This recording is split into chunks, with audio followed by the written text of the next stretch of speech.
what's known as making every contact count.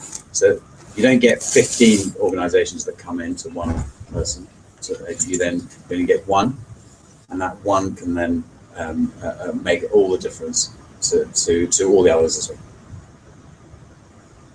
Okay. Yeah. And probably just expanding on that a little bit, we've got vulnerable people officers, so we've got firefighters, non-uniformed staff who are trained up to deal with, as you've seen, vulnerable people. I can't tell you how many we've got, but I think we've got probably around 70, I think.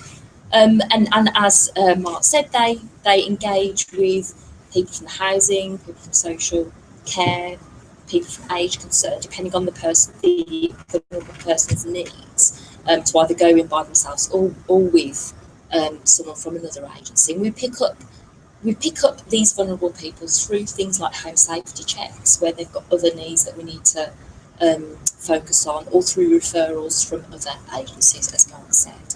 And it can be different for every. I mean, we've got 38 stations, 5 core areas that we serve across the region, so it could be different needs for each of those stations that may go out if it's a uniformed member of staff, depending on that individual. So it's a very individual service. Does that explain it a little bit more? And how long have you been doing this? Oh gosh, well, probably before I came. I've been 10 years. But the vulnerable people officers, as a specific role that we identified and started to implement, I would say at least 9 months. So it's well established and ever growing as well, to meet the needs of the community that are finding it hard to access other, access ourselves or access other agencies. For example, people like borders and people can't move around. So it makes a real difference to them as well. I just another point to that. I mean, it's a really tough, good question. It's a lovely question, actually.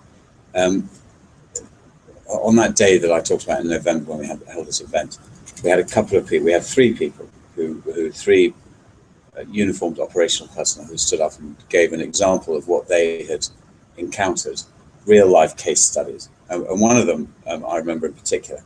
And Phil was talking about empirical versus emotional. But a lot of it is in here, and the passion and the desire behind the workforce. So this particular person was a girl, a watch commander, Burton, was talking about a case example that she came across of a gentleman who lived in a house who hadn't had electricity for over 20 years, and hadn't had hot water for over 10 years. And she knocked on his door. And it took until her 8th time of knocking on the door before he let her in. And then on that first visit was a 10-minute visit. The next visit was a 15-minute visit. And on the 20th visit, or whatever it was, they'd be able to discuss what the difficulties were. And now he has hot water, he has electricity, and they take him Christmas presents and hot food. Mm. So it's about building trust and building relationships and knowing your local community, knowing where the homeless sleep, knowing where they are going to be, bordering up those that are dangerous so people can't get inside, not bordering up the houses that where you do want people to go so you can find them. When Phil spoke earlier about our delivery model around it, it says at the beginning here, in this video, that around 10% of our time is spent responding to actual incidents, whereas 35-40% of our time is focused on prevention work, and that is a key example. If you listen to what Mark said in terms of having to try and re-engage with these people, so going a number of times to try and get into premises to advise that individual about how to remain safe in their homes, that's what takes the time. The name of the organization is Every Contact Counts, or? It's, I suppose it's our brand, isn't it? It's how we label the work that we do, called Every Contact Counts. But essentially, it's the prevention work that we do to try and make people safe at home, so they don't result in fire, which is ultimately not where we want to go. Okay. It seems to be like an increase in prevention efforts. What you do to prevent the problem, which is obviously better than having to solve the problem. Do you think that the argument for cuts, which seem to often focus on the number of fires have gone down, therefore the budget should be cut, do you think that takes into consideration the fact that you're improving you're increasing in the way the prevention method? Because obviously it's because of the prevention method that the number of fires have gone down. Do you think that they take enough consideration on that factor? I think they do consider it. I think because it's not so heavily weighted in terms of data and evidence as responses, therefore whilst the argument is still there and we're legislation sets out a prevention agenda. So Ken Knight's report does acknowledge that we are increasing prevention work and that prevention is the reason as to why the fires are coming down. I think the evidence that sits behind it isn't as strong because we don't do as much of it, the evidence gathering as it is response-wise, which is why we are, as an organisation, we're focused on in terms of being able to build evidence. But it's softer stuff, it's impacting on people's lives.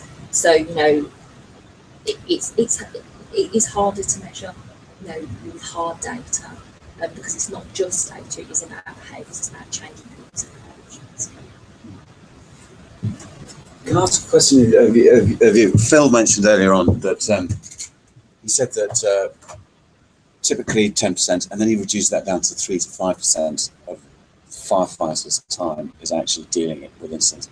Is that a surprise? Do you think, oh goodness, what are you doing for 95% of the time? Does that surprise you? Does that make you think you could have a smaller workforce? Does it make you think I really understand how the prevention bit works now? I can understand why you spend so much time doing that. Are there any thoughts that you've got behind that? For me, this is no surprise, to be honest. I thought that the number is small, definitely, but this is not that small number, but this is, let's say, 20% rather than 3 or a few percent. So yeah, I wasn't aware of that. Yeah, okay. And matched to that, are you starting to understand, I suppose, where the remainder of that time is spent and what the need for that prevention is absolutely better. Can I ask you a question as well? You mentioned before about people who come from other countries, from foreign countries. Are you planning to design your campaign in other languages, or are you planning to hire people who speak those languages and who can go to those homes? How this is going to work? Okay, well we have this thing called the plan. Anybody seen that before? Okay, if you look on the back page, it tells you that you can contact us and we'll translate it into a number of different languages for you. We also do a lot of safety campaigns, marketing campaigns. We don't translate those into many different languages now because we don't have the resource to do that. However, having said that, what we do try and do is we do try and make our workforce representative of our communities. And our communities are, we're 50%, Birmingham is 50% Christian white. So what's the other 50% Muslim? All types of faiths, nationalities and colour and creed. So we do try, now we're not going to get into the percentages now, one, because I can't actually remember them all. But yeah, hands up, we're not particularly good at representing our communities at the moment within the employees. But it is something that we're conscious of. It is something that we're working towards. It is something that we put a lot of effort into. And when that can happen, yeah, absolutely. Where are you all from, by the way? Where are you all? Spain. Spain, I guess. London. Yeah, definitely. Okay, you're the complete odd one out here. Going back to the homeless people, the current situation, cuts and all this stuff, could affect your service with these people? Cuts. Will it affect the service? Well, yeah, potentially it could, yeah. Obviously, we are looking at how we can deliver our services more efficiently. It's something that we're constantly looking at. But also how we can more innovatively bring in funds to the organisation so we can focus more on, particularly on our prevention work. So it has the potential ultimately to impact how we provide our services to the community. So it will include the homeless, those that we respond to in terms of response and just information. But our focus is on our service delivery, on our Phil explained earlier, and making sure that we attend particularly the highest instance of We have reduced the attendance management from 10 years ago to 5 nowadays. You are still including the service. Yeah. Well, Paul must. I'm going to get Paul that, but I'm going to put some meat on the bone on your previous question, and then Paul will be able to answer that question in particular because that's entirely his area actually. Okay. But I'm going to put some meat on the bone in terms of the cuts and the delivery that we serve. Karen is absolutely right. We know, but some figures behind money to that. We know that in the next financial year we can balance our budget through some activities that we're doing that reduce our cut. We know so that's calendar year 15-16. 16-17, we think we're going to have a deficit of about 4 million. And beyond that, the next year after that, we think we're going to have a deficit of about 8 million. Now that year is what we're considering to be our tipping point. And if we can't match that money, we know that the service that we deliver is going to be depreciated considerably. So in 17-18, we know that is our tipping point at the moment, and our service will not be able to do what we do currently unless we can find another way of getting that money or alternative methods. Including people like the homeless. So you don't look for 5? No, that's one. Well, please, No, yeah, please do. Yeah. According to your work here as a communication manager, which are the main challenges you have according to related in terms of social media? Engage people through this. That's a really interesting, another great question. It's an easy answer. The biggest challenge we've got is getting to people, communities, to know what we do. And you watched that video, and I bet you thought to yourself, now that, by the way, could have been 3 hours long, and we could have kept on going, and you could have been in every minute you were going, I didn't know you did that. I didn't know you did that. I didn't know you did that. So the real challenge for us is getting people to know what we do, to get into the heart of our communities. It's an impossible task. And because people don't know, and including, and I say this, including the central and local government, we are really struggling at getting our cuts, the cuts that we've got, reduced to the big cuts that we're facing. Social media plays an immense part of that. We're particularly heavy on Twitter at the moment, Phil mentioned, but we're expanding beyond that. We've got a number of different Twitter accounts. Please do follow them, at West Mids Fire, being our central one. We've got in total probably about 90,000 followers, but we've got 2.7 million. Some of those communities outreach through social media, are they behind doors? For example, those all people who have those issues that we've identified, and it's really hard to get into. We have a large BME feedback community where it is hard to get for various reasons. So prevention is what So at this stage, this is a chap called Paul Burnham, who will introduce himself, but he's in charge of response basically. Thank you, Mark. Thank you, partner. Gary's my partner, not from a domestic perspective, but from a team perspective, we're partnered up. So, have we got the response model on there? It was on the beginning. So just put that off.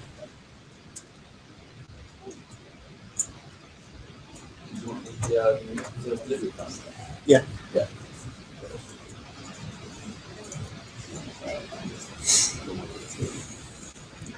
If not, if you flip to one of the tabs. I'll start talking while Karen's So, Paul Burnham, my area, that is my area of responsibility really, which is response.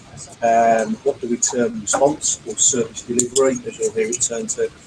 That's your stereotypical perception of what the fire brigade does. So you're in trouble, you phone 999, you ask for the fire brigade, and a big red fire engine turns up, 5 people get off and help you out. That's historically and typically what people think about with the fire service. Obviously, and as you've seen, we're much broader than that. We're much broader than that from a non-responding perspective, as Karen and Mark has discussed. But we're also much broader than that from a response perspective. Obviously, we go to fires, we go to road traffic accidents. They're the mainstay of our incidents. But we respond to all other sorts of incidents as well. Flooding, that's become more prevalent over the last few years with the climate change. Interoperability, working better, smarter and closer with other agencies, police force, ambulance service, other government agencies. Responding to terrorist incidents, there was a whole new dimensions programme that was established following the September 11th attacks. And we contribute very, very heavily towards that. We've got an international search and rescue team that goes out around the world when there are disasters, be that earthquakes or tsunamis, to provide help and assistance there. We've got chemical experts who, ironically, they're called DIM, and that's detection, intervention and monitoring. But they're, very, very clever firefighters that go and assess chemicals, particularly unknown substances, and identify not only what the hazards and risks are associated with those, but also how we can resolve those for the community. How do we do that here in the West Midlands? Well, we operate from predominantly from fire stations, we've got 38 fire stations. We do have a response from here as well, from the headquarters. We've got, so from those stations, we've got 41 of those big red fire engines that I spoke about. We've got 19 of a smaller, more agile response vehicle, we call that a brigade response vehicle. That will do part of what a fire engine will do. It carries some response equipment, but it's only staffed with 3 people. So there's limitations there in sort of the activity that can get involved with. And we try and complement the fire engine and a brigade response vehicle together at an incident to give us the capability that we require to be able to resolve that. And then recently we've just launched what we call a business support vehicle, which is crewed by 1 person, and that goes out to automatic fire alarms. In fact, I've noticed that time's been on that. But an awful lot of our calls that we get, that the caller believes, or that was referred to us as an emergency, turn out to be false alarms. So that's one of the strategies that we're employing to be able to respond to what we think through intelligent analysis of a phone call may well be a false alarm or an automatic fire alarm, and we'll go and respond to it. So really, the floor's open to yourself. So if you've got any questions around response and what that might look like in the future, or some kind of.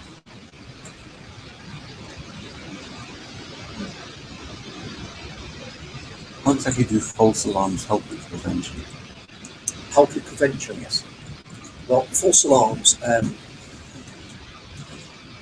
the concept of, if we split the false alarm into an automatic fire alarm, so the smoke detector and ceiling, let's say a hospital, big life risk, very often they are set off accidentally. So a toaster, for example, or someone opened a window and there's some smoke outside, maybe. We get an awful lot of those calls, or if it's a faulty detector head. Clearly, the system is designed to raise the alarm early, which is what we want. If there is a real incident, we want to get there as quickly as we can. We base everything on a 5-minute response standard, so we want to get there within 5 minutes, as Phil said, to category 1 incident. So an automatic fire alarm will help to do that. The problem we have is around about 98% of those automatic fire alarms, referred to as AFAs, that we receive are false alarms. So that takes a huge amount of our resources that, when they're mobilised to that AFA, are no longer then available for a property fire, for a real incident. So if you've got a hospital here and a fire station here, and they respond to this incident, and then you get an incident right next door to where that fire station would have been, and the next nearest appliance that's available to us is 15 or 20 minutes away, you can see how that will have a detrimental impact upon our response model or our service delivery model. So if we can work through not only identifying those and having a different way of responding to that type of incident, but also then work with those people that are responsible for those systems to either amend the system so it's more accurate and more reliable, or to make it more appropriate. So perhaps one initiative that we've got with AFAs is where the owners of the property, in the first few minutes, will go and do some investigations and will then come to us and either back it up and say, yeah, that's a real incident, we need your attendance there, or actually it is a false alarm. And as long as they're a trusted partner, so we've got faith in the information that they're providing us, that it is a false alarm, then we don't need to respond to that incident, which means that resource is available for a real incident. So nowadays, which are your main difficulties? At the moment, I think, in terms of horizon scanning, one of our difficulties and challenges at the moment is posturing ourselves appropriately so that we can respond and we can still maintain the service delivery model that we've got with cuts that are coming our way and the reduction in our budget. Because the largest proportion of our funding is utilised through wages. So the majority of the funds that we get in pay for wages for frontline staff, for firefighters on fire stations. So we need to be in a position whereby we can meet the challenges of those cost reductions. Now we do that. The 19 brigade response vehicles, and I don't know, I haven't seen the presentation. There was a picture of the different types of fire engines. No. Okay, that's fine. So a brigade response vehicle is more akin to a 4x4 vehicle that you may see. Bring her up there now. So that is an approach that we've taken about having a blended fleet. So rather than having a big red fire engine with 5 firefighters on, that would go to the most severe of factory fires, and that's the appropriate resource to send there. We would also historically send that to a small bin on fire in the garden park. Now, clearly there's an over-resourcing element to that. And this is our brigade response vehicle. It's actually a smaller, more agile vehicle. So we see that strategy moving forward into the future of having lots of different resources available to us to be able to send the right resource to the right incident. So that's a challenge for us at the moment. And some of those challenges are identifying what is that right resource, what will it look like, have we got that? Is it in the conception phase? Have we got to develop that? Have we got to work with our representative bodies, the trade unions, to make sure that the people that we're sending to incidents are safe? So there's a few challenges around that. So in what way are these stats going to affect your resources? Well, ultimately, if we haven't got enough money to have 1,322 firefighters, 38 fire stations, the 19 and 41 vehicles that I've just spoken about, if we haven't got enough money to support those, then we'll have to make savings, we'll have to reduce the numbers. The impact of closing a fire station or reducing the numbers of resources, i.e. fire engines or brigade response vehicles within our fleet, means we've got less resources to respond to incidents. Now, one of the principles that we work on there is we distribute our resources across the area so that we've got the best chance of going to meeting the 5-minute response standard, getting there within 5 minutes. Clearly, if we've got fewer resources, they won't be as broadly positioned across the West Midlands, and those times will be extended. Now, we know that the best chance of survival for someone that's trapped in a property fire is to get there within 5 minutes. We also know that the quicker you can get there as a firefighter, the smaller the incident generally, so the safer it is for the responder because the fire is less developed. There's also less of an economic impact as well because we extinguish that fire and resolve it much sooner before the more economic damage has been sustained. Do you think that the idea of cost could potentially damage your relationship with the public because of for example, if a local fire station is closed, obviously that makes somebody that lives nearby feel uncomfortable. So instantly think, oh, it'll take longer for them to come. Even if technically response time is only increased by like 30 seconds or something, to them, if a local fire station being closed is uncomfortable for. And plus, the idea of the fire services having a future is also something that they might know, because of the idea that your job is to protect lives, and scope to obviously affect that. Yeah, that's a really good question. Yeah, and that's one of the big challenges we've got, because really a fire station, the location of a fire station, is a little bit of a misnomer. It gives comfort and satisfaction to members of the public, but very often they don't know whether there's a fire engine behind the red doors, whether that fire engine is available to respond or unavailable to respond. So really, it's about having the right resources and the right trained people that are available. So yeah, a lot of that, one of our biggest challenges is getting that message over to the community of the West Midlands. But yeah, that's a real challenge for us, and obviously that can have the potential to reduce the faith that the public have got in us, because ultimately, I would suggest that if you ask most members of the public, if you to stop people out on the street and ask them what they want out of a fire engine, out of a fire service, the main answer you will get is a fire engine that turns up to me when I'm in trouble and I've dialed 911, and they want us to get there quickly and to resolve the incident professionally. And we know that's true from community engagement that we've done. That's what a lot of people see as the fire service. And then if you refer back to some of the other conversations that we've had earlier this morning around that capacity to enable us to respond to those incidents and to meet our 5-minute attendance standard, that capacity then is really well used and well utilised by us in what we call upstream firefighting. So that prevention and that protection work, because prevention is not for free. Are you happy with that view of the product? No, not at all. And it's like a constant task to educate members of the public and to broaden their understanding of what we do. And I'd ask you the same question. When you saw that video, was your view of the fire service altered by seeing that video? Your perception of the fire service before it and the perception of the fire service after it? So I'll throw the question back to yourselves. Has that altered your view at all? Not that much, because I've always knew that there wasn't that much time spent on the actual fires, because obviously they're emergencies, they're not constantly happening.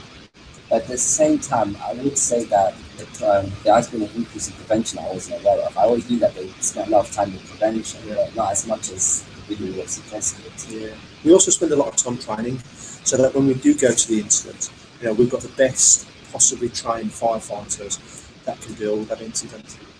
We do, within the Fire Services Act, there's a section called 722, and they're often referred to as 722 visits. But in essence, that's where crews will go to a local risk on their site. So it could be a petroleum storage centre, it could be a high risk area or a high life risk area, and they will go and they will familiarise themselves with that site, so that should they get an incident there, because that site being high risk has got the greatest potential for loss of life or loss of damage to property, they go and familiarise themselves with that area, so they understand it, they understand the nuances, they understand the tactics that would be employed there. Simon, they're not taking time out from a course as well. They're doing, what's the course they're doing? Leading Excellence. There you go, Leading Excellence. If there's any final burning questions, Paul, we could ask them that, and we'll get Ben and Simon to work eventually. Cool, okay. So I'll be available afterwards anyway. I'm sorry, so if you think of anything. Awesome, thank you very much. You're welcome. So we've been talking about the 5-minute response time. Ben is in charge of the kind of data hub. Is that fair? Yeah, we'll go with that, mate. Risk management. Yeah. There you go. And he's going to talk about why 5 minutes is actually so important. Yeah, I wish I put on a big slide, but I haven't. So, morning, everyone. My name's Ben. Like Pav just said, I work for Integrated Risk Management here. I guess when you think about the fire service, you imagine us going to emergencies. You said you're aware of our prevention stuff, but you think about us going to major emergencies all the time. I guess when you think about survivability, if you're trapped in a house fire, or one of your friends or your family are trapped upstairs in a house fire, or if they're trapped in a vehicle having overturned or anything like that, you immediately think, well, yeah, of course the fire service need to get there quickly to rescue us. And you almost think it's an obvious thing that we need to get there really quickly. But as Paul and I believe Phil has also said this morning, we really badge our response against a 5-minute response time. And that isn't a universal response time across the whole of the country. Different fire and rescue services have different response times. Some are 10 minutes, some are 15 minutes, some are 20 minutes, depending on what they decide. Every fire and rescue service has to map their resources against the risk within their area. So that's what we do. We map our response against the risk that we have in our area. And you could argue the risk of a house fire is the same everywhere. To some degree it is. But clearly a village with 20 houses in is very different to a city with several million houses in, because the likelihood factor is going to be higher. But what we've decided we would do is we'd try and actually evidence why response times make a difference. So I'm just going to speak to you for about 5-10 minutes on how we evidence that. What we decided we'd do was we found a real house. It was in Kings Norton. So this wasn't a simulated environment. It was an ex-council house, so a traditional brick-built private dwelling house in Kings Norton. What we did was we set fire to it. We set fire to it 13 times. It was great fun. We enjoyed it a lot. What we had to do though, you guys data analysts, sort of scientists. Some more than others. Okay. Data journalists. Okay, data journalists. You probably know more than me about some of this stuff. But what we had to do is we had to sort of keep some of the variables the same. The experiments we did. So the things we kept the same was the fuel loading. So we did 2 different types of fires. We did a chip pan on fire, so a pan full of oil. We always kept the same amount of oil in there and made sure it was identical in each of the experiments. And we did a lounge fire, which was a sofa. And we bought the sofa from IKEA. So we made sure it was like a modern piece of furniture to make this as real as possible. We bought 13 sofas from IKEA and we set fire to them. Exactly the same sofa in each event. The variables we used was we put different ventilation in, so different amounts of oxygen going through, so doors and windows being opened differently, and doors within the property being opened differently. And the idea was to understand how quickly that fire grew, and at what point it became an environment you couldn't survive in. So what we did then was it was a semi-detached dwelling, or a terraced, and we drilled holes from the next property. And we sucked air out of each of the compartments, and we tested a range of gases to understand how long someone could survive. When we did that, what we found was someone will survive in a property fire, in a dwelling fire, for about 20 minutes if they are in the hallway or in one of the bedrooms with the door shut to the lounge. So if there's fire in the lounge, if you're in the lounge, then you ain't going to survive. You're going to die if you're in that environment. So if you're in the lounge, the fire starts in the lounge, in the sofa. If you're in that room, you can't survive if you're trapped there.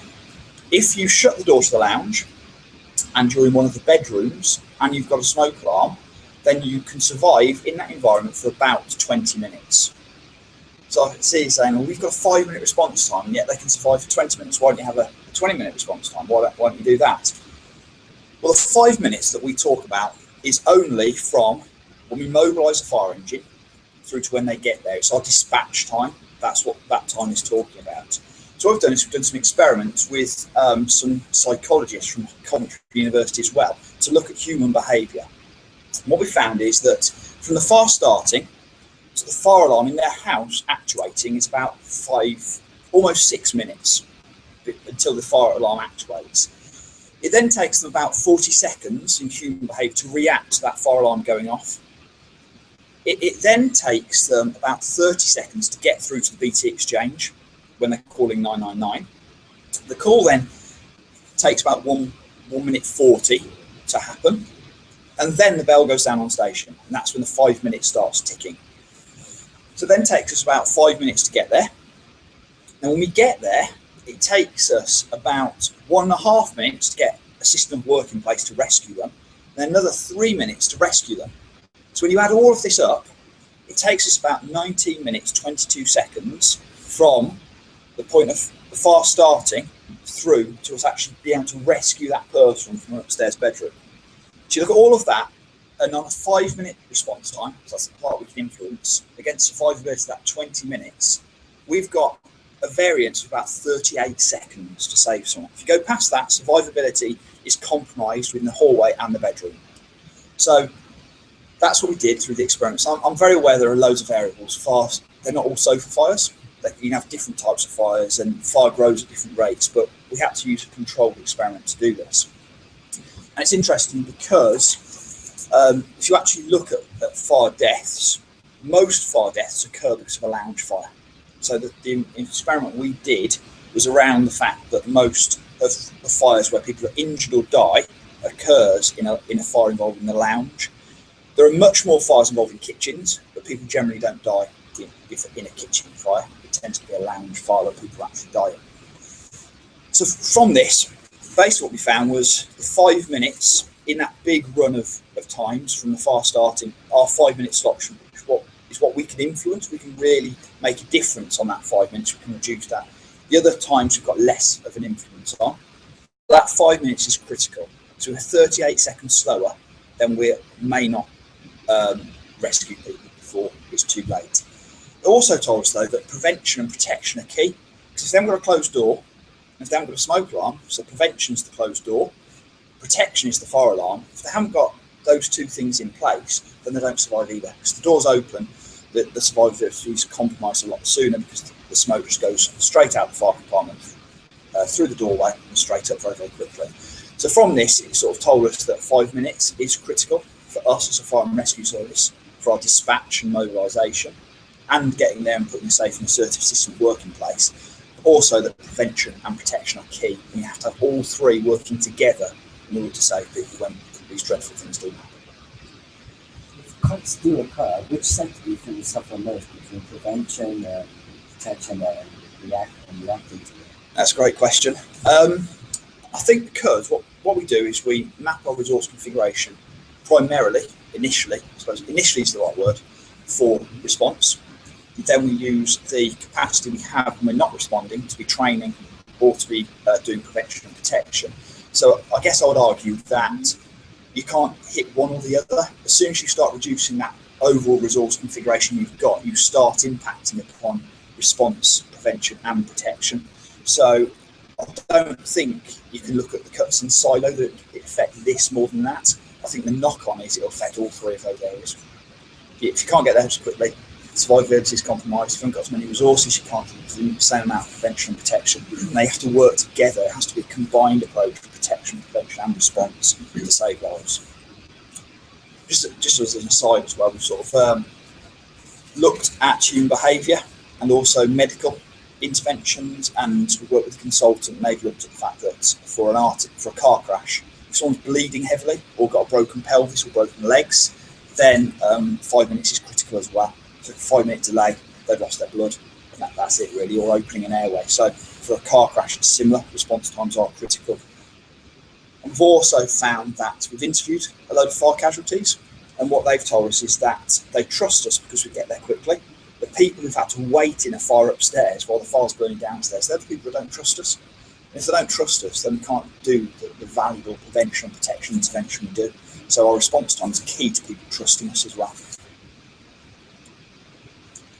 Any questions on? Is there any special reason that's why the high gate area is the most problematic area in the last few years? It has the highest call demand. Exactly. Yeah. Is there any reason? It'll definitely because of we've looked at the links between fire deaths, fire injuries, and deprivation, and there is a strong correlation between deprivation, especially unemployment, as a factor. That's a massive key factor of fires occurring, is people are unemployed, because unemployment then leads to other factors like drinks, drug, alcohol, potentially depression. So it links onto a whole load of other factors. So there's a massive link between fire and deprivation, and unemployment especially. There's two different streams though. For a fire occurring, it's usually under 65s, white British males living alone, socially rented accommodation. They'll have a high likelihood, but they don't generally get killed. The people who die are over 65s, living alone with dementia. Is generally where it is. So our activities are very much focused around the vulnerability of people in the community. And Highgate is a particularly deprived and vulnerable area. Have you seen that unemployment rate increases the size? There is a correlation between people who have accidental dwelling fires and who are unemployed. Whether you can take that to a direct correlation, that means if you increase unemployment, you increase fires, I don't know. If you can help us, that'd be great. Yeah, this is hard. An association, the correlate. I know you've got to be very careful with the wording there. Yeah. There's an association. How direct the correlation is, I couldn't say. Anything else, guys? I was just picking up on that. What about underemployment? It may well be you have no idea, but obviously there's been a lot more people who have jobs, but they're much smaller hours. I don't know if there's any information on that. Yeah, no, I don't know. I don't know is the answer to that. Interesting. I think there's a whole heap of work for us to do around actually understanding vulnerability. And what we talk a lot around is cause of the cause. And I think what we understand is the surface cause, but then you get another cause that sits underneath that. And then what's the cause of that? Because there was a time we thought Black Afro-Caribbeans were vulnerable to fire. But then what we found out was actually they're only vulnerable to fire if they're unemployed. So which is the factor? Is it the ethnicity or is it the unemployment? And people are complex. Vulnerability is complex. And for us, it's about understanding our communities as much as we can and understanding all the correlations and the links that then lead to a fire occurring, rather than us pinpointing on is that one thing that causes a fire to occur. Because it's not that. I don't think it's that simple. Anything else? Question. Those 5 minutes, what are the statistics? Are you actually able to get to a place in those 5 minutes? What is like the average, or how does it take? Hoping you weren't going to ask that one. Being totally honest on it, we are in a position currently where our response times are increasing year on year through a whole range of things. I've suggested budget cuts is one.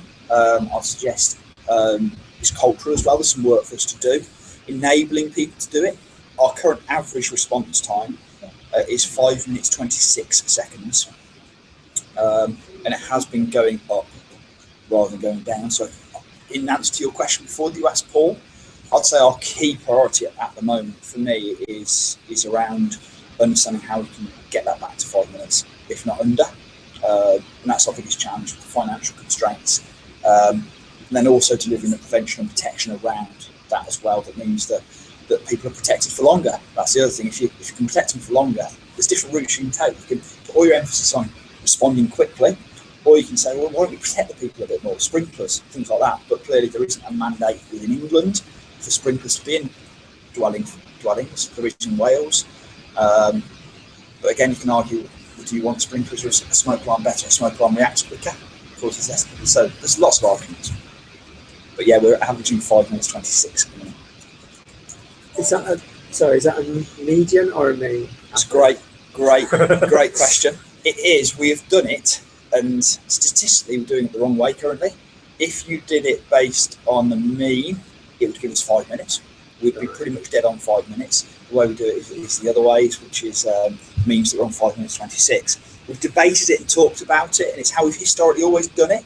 We thought it was a bit misleading and for our people to suddenly change it now and say, "Oh, great, we're hitting our target." Because that, but there is, at what point do we move to that position? Because if you looked at it, we would be hitting 5 minutes. So the mean is 5 minutes. Yes. And the median is 5 minutes. So that suggests that there are some very, very quick responses. Yes, exactly. Yeah. There's some big outliers out in there both ways. And we know as well, we've got an area risk map, which I'm happy to share, which is basically a map of the whole of West Midlands. It's based on fire deaths, fire injuries, deprivation, a whole range of factors that feed a map. And we have high, medium and low risk areas. And in our high risk areas, we hit 5 minutes generally, if not a bit. So that's the place where likelihood and severity are realised regularly. And we hit 5 minutes pretty much all the time in that. In other areas where it's low risk, I'll give you an example, Solihull, which is where I live. We hit about a 7-minute response time on average, but we have very low numbers of house fires. So there's all that to take into account as well. The blanket 5 minutes is what we use, because when a house fire occurs, the risk's the same. But clearly other areas have high likelihood and other areas have low likelihood. So we do have to map that as well. Does that help? Sorry, Michael, you were going to ask. That's right. I just wanted to ask about cuts and considerations since the time. Do you have any did it change after the cuts were occurred? Do you have any evidence in that we can be doing? I don't think I could say that pinpoints it, that being the main reason. Since June 2011, response times have been going up. So that does correlate-ish with when we started having an impact of this, and whether culturally, mindset-wise, it changed it. We kept the same number of vehicles, which is interesting, because I think response times are very much around mobilisation, the number of resources you have. Because clearly, if you have more resources, you can get somewhere quicker, because you've got them more spread out across the area. So, yeah, I couldn't say there's direct correlation. Again, if you can help us to understand if there is direct correlation, that would be very, very useful. Indicatively, yes, I would say there is something about the fact that you change vehicle types, something around the culture around that, something around the mindset around we're being hit. There's something around the reduction calls as well. That, is it that people aren't jumping and reacting as quickly as they used to because they're not having the same number of call demands, so they're not as ready for it and as used to it. So I think it's cultural stuff, and it's financial stuff, and it's political stuff. Again, it's not one answer. Well, I'm going to hand over in a minute.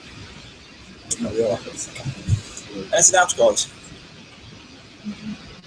Any help? Really appreciate, any critical analysis of what we're doing would be really useful. If there are questions that come after you can get back to us. Yeah, no worries at all. Cool. I'll hand over to Mr. Barry. Thank you. Hello, everybody. I'm Simon Barry. I work in the fire safety department, and you might have heard that referred to as protection today. We've got a dedicated team of 60 people that work within fire safety specifically. These people basically are technical experts within fire safety. They work to obviously make the West Midlands safer, and they'll do that by targeting risk and going and inspecting premises to make sure that those premises are safe from the risk of fire. And they'll also enforce legislation in those premises as well. There's a piece of legislation called the Regulatory Reform Fire Safety Order. I'm not expecting people to remember this.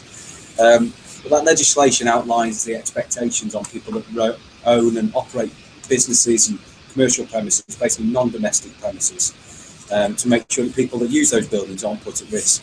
So this team of people make sure that there is compliance. We're also accountable within fire safety for 3 of our corporate performance indicators. This is the number of fires that we have in non-domestic premises and the number of false alarms we have in both domestic and non-domestic premises. So we're responsible for fires in businesses and trying to keep those numbers down, and also false alarms that I think Paul talked about earlier, the number of automatic fire alarm calls that we receive. It's fairly obvious why we want to keep the number of fires in businesses to a minimum.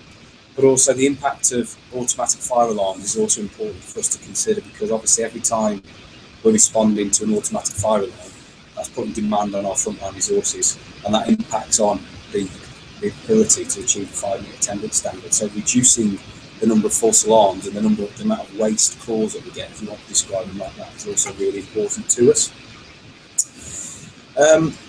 The fire safety teams work across the 5 geographical command areas. So within West Midlands Fire Service, we've got 5 geographical commands. There's 2 in Birmingham, 2 in the Black Country, in Coventry and Solihull. We have a team of people assigned to each of those command areas. They work proactively by identifying the premises that we think are most, there's most risk from fire.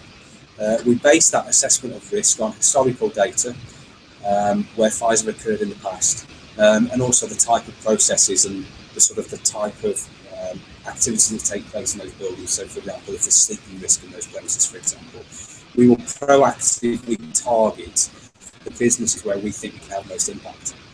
On top of that, we also do some reactive work as well.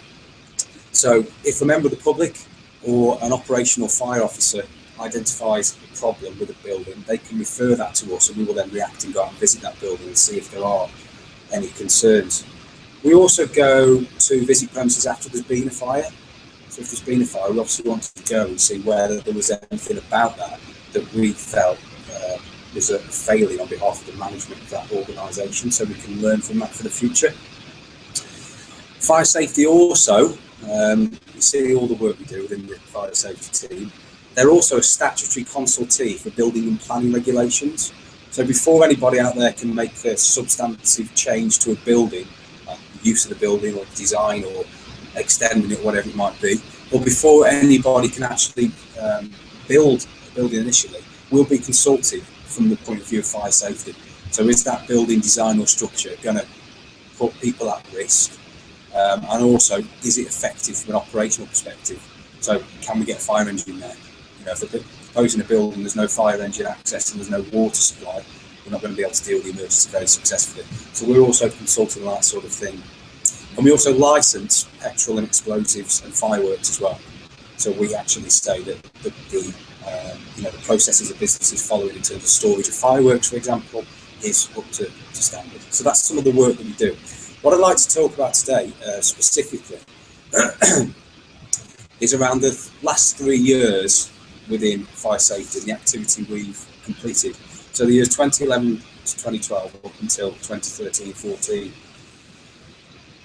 And I'd obviously like to get your questions and feedback around that, around what I'm going to say, because I think it's quite an interesting thing to look at around the activity we completed within that time.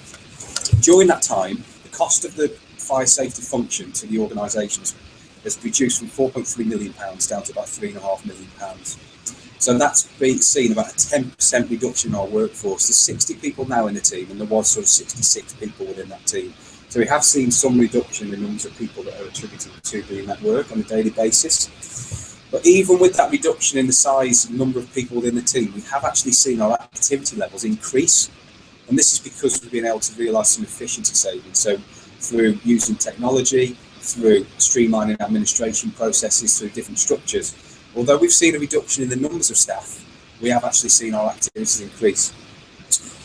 And when I'm talking about the activities increasing, in the first year of this 3-year period, the fire safety staff completed 1,314 audits or inspections out there in the community.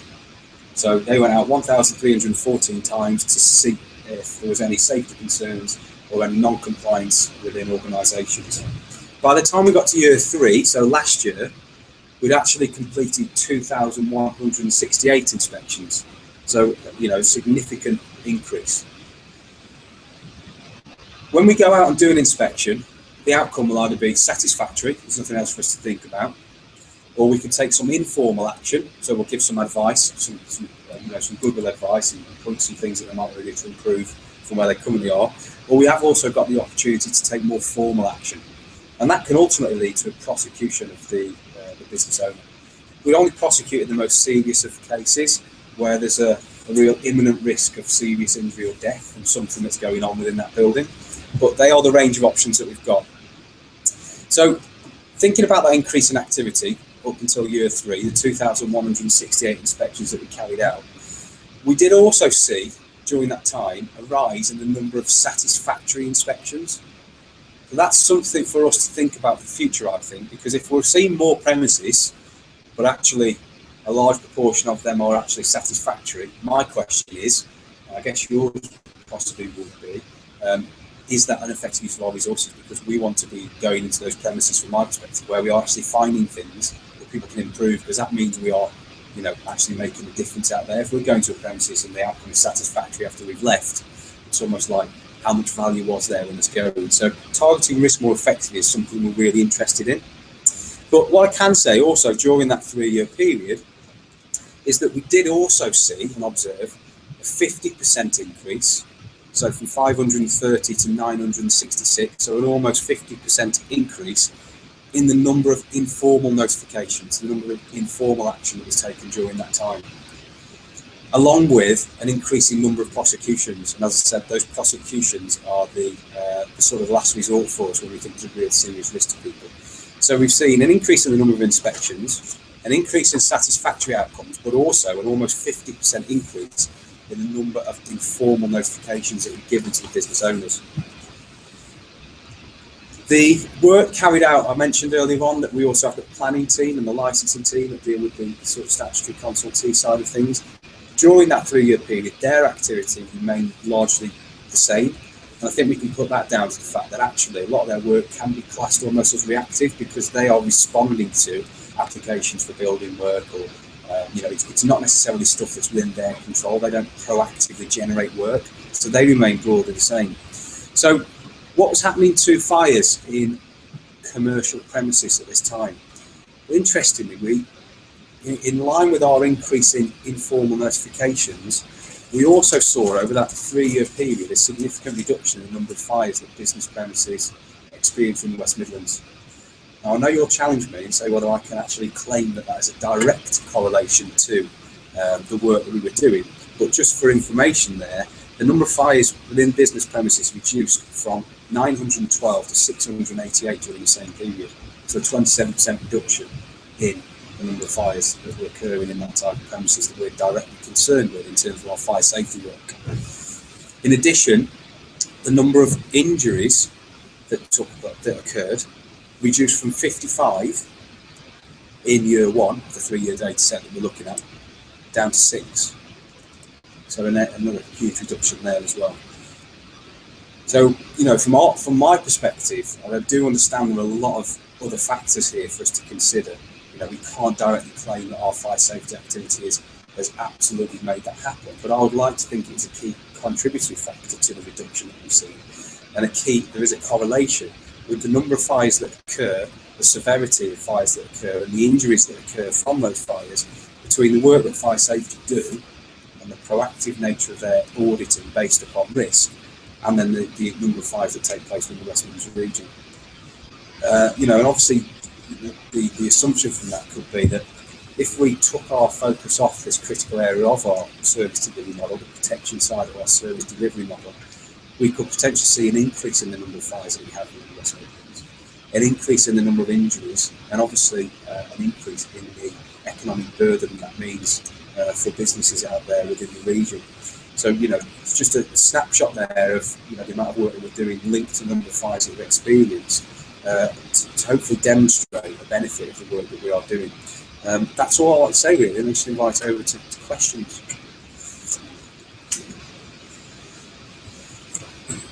Silence. Was that clear? What I just explained that? Yeah.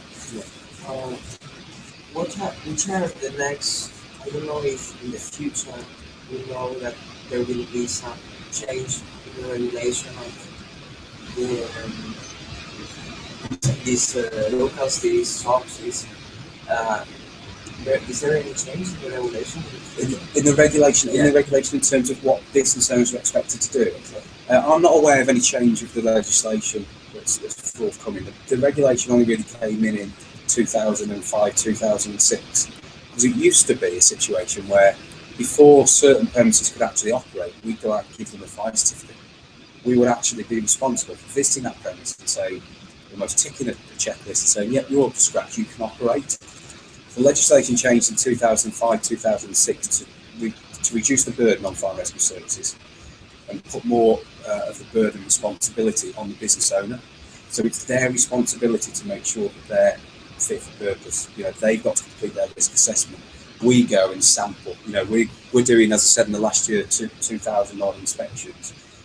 Over in the West Midlands region, I think the CIFRA stats say there are over 90,000 business premises. So we're only able to target with our resource level that we've got on a sampling basis, and that's why it's important that we understand what risk looks like and target the highest risk premises.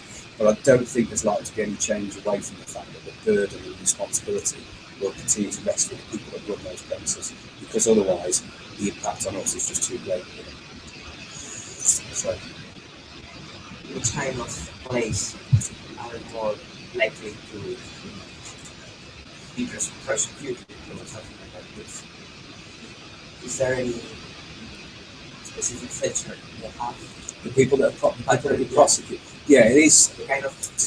Yeah, I think it's difficult to describe what a typical premise looks like that leads to prosecution. There have been examples, not necessarily in the West Midlands, but nationally, of big high street chains being high street shops being prosecuted. Again, it's out there in the public domain, but Sports Direct were prosecuted, New Look were prosecuted, and I think that actually they are not the typical places that you might think are not compliant with fire safety legislation. So I guess it does expand across the range, because we've also prosecuted small shops and small restaurants. There is a huge range of prosecutions that take place, but the feature that they will have is that through their actions they are really putting people at high risk. If there was a fire to occur in that building at that time, with the management system they've got set up and the structural layout of the building, there was a potential there for people to be seriously hurt or worse within that premises. Really, prosecution would really be the last resort. We still want to work with business owners, build relationships, and give them advice, because obviously that impacts on making the rest of them safer.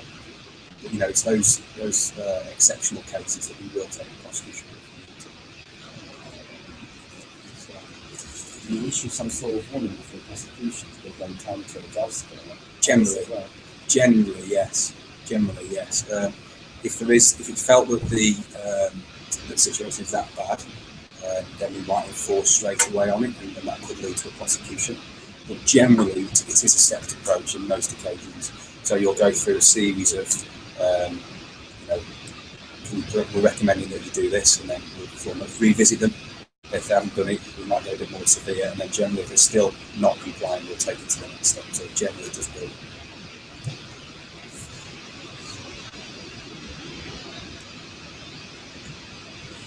Anything else on that? What do you think about those figures? Do you think I'm being brave to claim that all of the contributory factors there, the fact that we've increased our number of inspections and actually at the same time we've seen a big reduction in the building fires? I'm missing some critical information out there. You have for me to claim that. Thinking of technology and how you are using that is very interesting. Yeah, because I mentioned technology. So what we have started, and we're trying to advance the use of technology that we have, and that's through two key ways, I think. One is more about efficiency, but the other is about risk. So thinking about how we're using technology to help us identify the risk. We've developed our own internal system. It's called the ILAP, the Intelligence-Led Audit Programme. What that does, far beyond my capabilities, the IT guys have worked it all out. They feed in a load of different factors that contribute to risk, and they basically come up with an algorithm that then populates a list, if you like, with the top priorities at the time. So the algorithm will take into, I think there's over 60 different things that it takes into account. Again, I couldn't explain to you all the 60 different things that they are, but that will then, in the future, because it's still in development at the moment, it's live, but we're making some adaptations to it at the moment. That will hopefully then enable a fire safety inspecting officer to not discount their professional judgment or the local knowledge that they've got, but as an added dimension to that, use this technology to think, right, is what I think high risk actually in line with what the ILAP is telling us high risk as well. So that's one way of using technology, to use software packages to help determine this. And then the other thing is, that doesn't sound all that advanced, but it's actually quite advanced compared to where we come from, is using tablets when we're doing inspections. So we can all, instead of us going away, this is more of an efficiency one, what we'd normally do is go with a pen and paper, we'd make some notes, and then we come back and type them up somewhere. This is about just using tablets there that have got access to that live ILAP information that they can make notes on, update their at the scene, and ultimately make changes immediately. So it's available for everybody to see. It's just like in the live environment rather than waiting for manual process. So there's just two examples of the way we use technology to help us into the future. Who devised the ILAP algorithm? The ILAP algorithm was devised through a group of experienced fire safety officers, and sort of all determine what their experience has told them in the past has led to fires, or has led to issues with premises or has led to enforcement action taking place. So it is based on evidence and data, but also experience of the fire safety officers in the work that they've done in the past. And in the future, we'll be able to use that iLab. On the front screen, there will be, it's been described to me as like a graphic equalizer. So you can turn certain bits up and certain bits down depending on what information you're getting coming in at a particular time. So if we were to identify in a particular area that, in the Black Country North, for example, that this type of premises was giving us cause for concern, you could ultimately, in real time, increase that score on the iLab. And that would then generate some different results for people to target the businesses more effectively. We're trying to think a bit more creatively about how we do things. Regarding technology, because there's problems with automatic fire alarms. Yes. Like a technical issue, and it's a big issue for you as well. Yeah. I was just wondering how you want to solve this problem, because very often people, I can imagine, they're buying an alarm, they just want to save money. So Yes. this alarm later is not efficient. How you want to have your impact on their decision? Yes. Well, funny enough, we've got a piece of work ongoing about automatic fire alarms at the moment. I think there'll be a couple of things for us to consider. First of all is our policies. So do we respond in the same way that our policies currently say? So using data to evidence that. So to give an example, if we can find that an automatic fire alarm occurs in a particular premise a certain number of times, and we never have a fire from it, we'd have to question the value that's continuing to respond to that. So that might be a policy change. Do we continue to respond to it, or do we what we currently call challenge that alarm when it comes into us and actually not respond to it potentially? Other brigades around the country, again, in terms of policy decision, they're looking at, some brigades are currently charging. So there might be a threshold introduced where, okay, we'll continue to come along for, just top of my head, 10 times. But then if actually we're coming beyond that, then we're going to charge you for that, and we can legally do that if you still want us to attend. So there's policy changes that can take place. In addition, we want to educate businesses more about the impact it's having on us, and obviously a lot of businesses have an impact directly on them as well, because quite often you'll see that people are stood on the car park somewhere and they're not getting on with doing the job that they're employed to do. So there's an impact from both parts. So part of our approach will be through education. We're just introducing 3 new vehicles to the fleet. I know you've already discussed our fire engines and our business support, our brigade response vehicles, the small fire engines. We've also got 1 vehicle now, and it will be 3 by the end of March, which is a business support vehicle. And that's going to be crewed by a single person responding specifically to automatic fire alarms. So there's a couple of things that will do for us. It will help us to identify if there are any broader fire safety concerns in those properties. Because there is an argument to say if you're not maintaining your fire alarm system effectively, then that could be an indicator of something else for us to be concerned about within the problem. The other thing it will do is allow us to send the right level of resource to this. So you could argue, well, actually, you're going to reduce your budget, but you're putting more vehicles on the run. But we'll say it's more effective and efficient, because if you've got 1 person in a vehicle, one of them is a Mini Cooper, responding to an alarm, that's far more effective. Doesn't impact on our 5-minute attendance time as much as sending a fire engine with 5 people on. So it's a different way of us responding to them. And then the other thing is to start educating the business owners about how they can reduce the number of calls, and potentially about some policy changes we might see into the future. And then from a technology perspective, this is where it is difficult for us. There are now different fire alarm systems on the market that will reduce the number of false alarms. The smart detector heads, more advanced than a system that's been in there for 20 years or whatever it might be. But obviously it's difficult for us we certainly can't mandate to organisations that they've got to put wires in. It's their responsibility, it's up to them. But what we will try and do is build an evidence base to sort of influence them to use this sort of system in the future, and to influence where they position their fire alarms, and influence what type of detector head they use.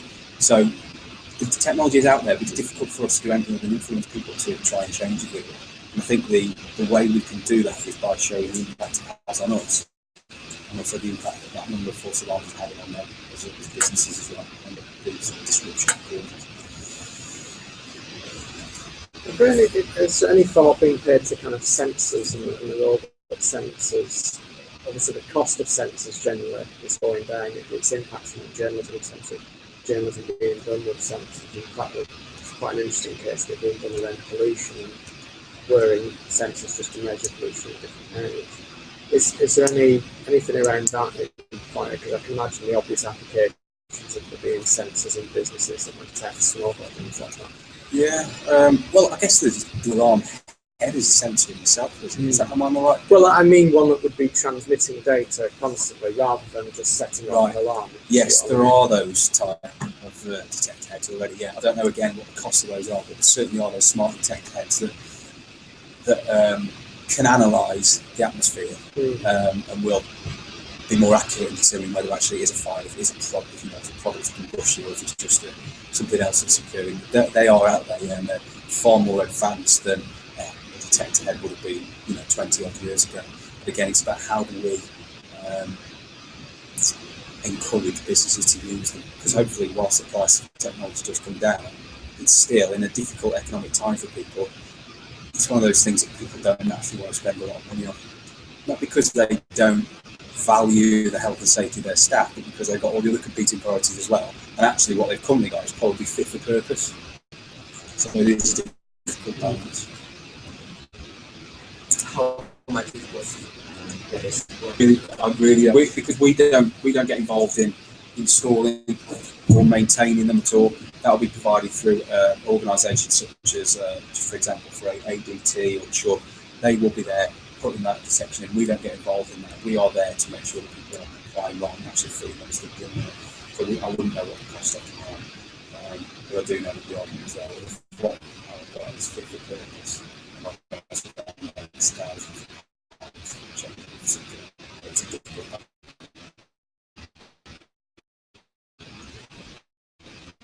All right. Well, thank you for your time. Right, good. Thank you very much.